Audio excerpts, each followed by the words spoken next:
नमस्कार. शासकीय औद्योगिक प्रशिक्षण संस्था पांढरकवडा, तालुका केळापूर, जिल्हा यवतमाळ, महाराष्ट्र स्टेट या ठिकाणी प्रशिक्षणाकरता हा व्हिडिओ तयार करण्यात आला आहे. मी माणिक केवटे, शिल्प निदेशक, यांत्रिक डिझेल याकरता मार्गदर्शन लाभलेला आहे संस्थेचे प्राचार्य मान्य श्री व्ही.जे. नागोरे साहेब यांचे. आजचा टॉपिक आहे आपला गिअर टाईप ऑइल पंप. इंजिनमध्ये फिरणारे, रेसिप्रोकेट होणारे, ऑसिलेट होणारे वेगवेगळे पार्ट्स असतात. त्या पार्ट्समध्ये घर्षण निर्माण होऊन झीज होऊ नये याकरता लुब्रिकेशन सिस्टीमची व्यवस्था केली असते. इंजिनमध्ये ज्या लुब्रिकेशन सिस्टीम आहेत त्यामध्ये प्रेशर लुब्रिकेशन सिस्टीमचा प्रामुख्याने वापर करण्यात येतो.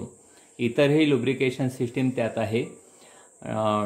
ड्राय संप lubrication system, pressure lubrication system, splash lubrication system, petrol mix lubrication system, gravity supply lubrication system अशा वेगवेगळ्या सिस्टीम त्याच्यामध्ये कार्यरत आहे. इंजिनमध्ये प्रामुख्याने प्रेशर लुब्रिकेशन सिस्टीम वापरण्यात येते. त्यामध्ये संपमधून ऑइल ओढण्यात येते आणि ते पंपद्वारा प्रेशरनी पूर्ण सिस्टीममध्ये लुब्रिकेशन करता पाठविण्यात येते. पंपमधून आलेले ऑइल प्रथम फिल्टरमध्ये जाते. फिल्टर होऊन मेन गॅलरीतून क्रँकशाफ्ट, त्यानंतर रॉकर आर्म असेंब्ली, तसेच ऑइल प्रेशर गेज इत्यादी ठिकाणी पुरवठा करण्यात येतो. तर या ठिकाणी आपण गिअर टाईप ऑइल पंप हा त्यातला एक भाग घेतलेला आहे. हा गिअर टाईप ऑइल पंपची इथे बॉडी आपण पूर्ण दाखवलेली आहे. या ठिकाणी 1 नंबर हा त्याची आउटर बॉडी आहे पूर्ण गिअर टाईप पंपची. त्यानंतर यात 2 गिअरचा वापर केलेला आहे. एक ड्राईव्ह गिअर आणि दुसरा ड्रिव्हन गिअर.